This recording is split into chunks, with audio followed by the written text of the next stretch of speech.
Unresolved Problem segment tonight. We've been telling you for months that violent crime in Chicago is out of control. During Memorial Day weekend, there were 53 shootings in the Windy City, resulting in 10 dead, 43 hurt. In fact, there have been more murders in Chicago since 2001 than U.S. military personnel killed in Afghanistan. What is going on? Joining us now from Chicago, Father Michael Pfleger, pastor of the faith community at St. Sabina on Chicago's South Side, which was where Barack Obama was once a community organizer. So what's driving this violence, Father?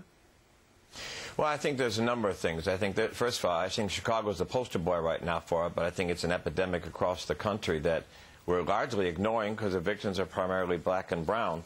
But I think you have high unemployment, you have poor education, you have communities broken apart. It creates the perfect storm, and it creates this atmosphere for them. There's a culture of violence in this country that has become almost the norm, and we become immune to it, and we can't get immune to children dying in our streets. All right, but in cities like New York and some other towns across the country, the murder rate's coming down, all right? It's not as bad as it used to be. Right. And a variety of reasons for that, community policing, ComStat, the computer. But in Chicago, it's going the other way. So there must be something in the Windy City. Is it gang, narcotic violence? Is that what's going on there? Is that what's driving this stuff?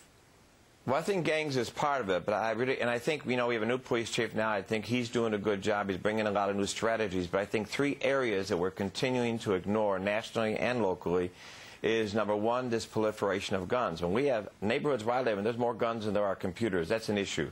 We got to break this code of silence where people are afraid to speak up. And we've got to get communities engaged and empowered again.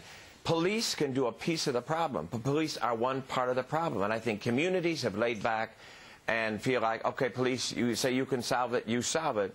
And we're seeing the murder rate continue to spike. And I think that's not acceptable. So we have to engage community. We have to let them know we need them. We want them involved. Well, I agree with you. If the community comes together with you, the religious-based community should be leading, and then the police and everybody cooperates, going to make it a lot harder.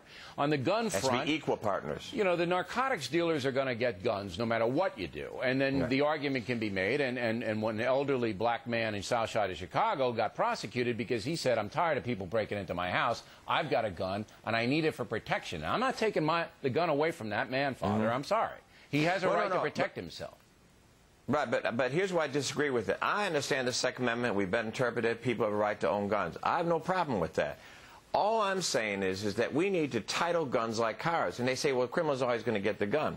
Criminal can't get a car from General Motors. If we give a title, then that guy that goes and buys 200 guns, he has 200 titles. He doesn't transfer those titles. Look, he sells them on the street. Anything can be tightened up, and we support that, and we're not arguing about that. That's one piece of it. Right. Okay, now, you hit on a couple of other things. First of all, most of the victims in Chicago, minority victims, right?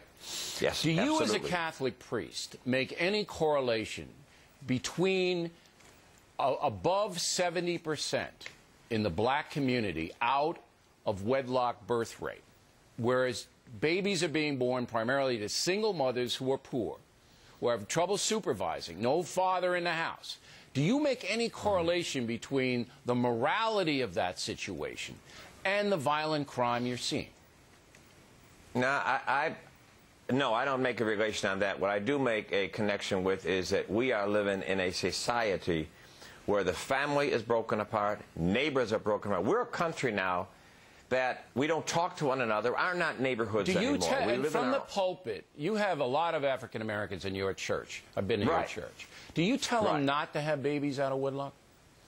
No, of course I preach about you shouldn't have babies without being parents and married, because it takes two people to raise a child. Because there's two tracks. I mean, in the country. There's the Catholic morality track, but there's the social track. And the social track is, if you do that, I mean, you're more than likely going to be poor. It's going to be a bad situation. So don't do it. It's not fair to the child.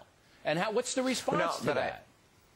I think the response is across the country is that we see, you know, this is not a black situation anymore. This is women, you know, women. No, it is a black situation. When you have above 70% in one ethnic group, it's a black situation, Father. Okay, but I'm telling you, when I go across this country in white communities, I see the same thing. No, it's about 25%. Who the boyfriend may be there. It's about 25%. The divorce rate. Look, but the divorce rate across sure. this country. The dissolution of the family drives social problems. But I think that we have to be honest about this.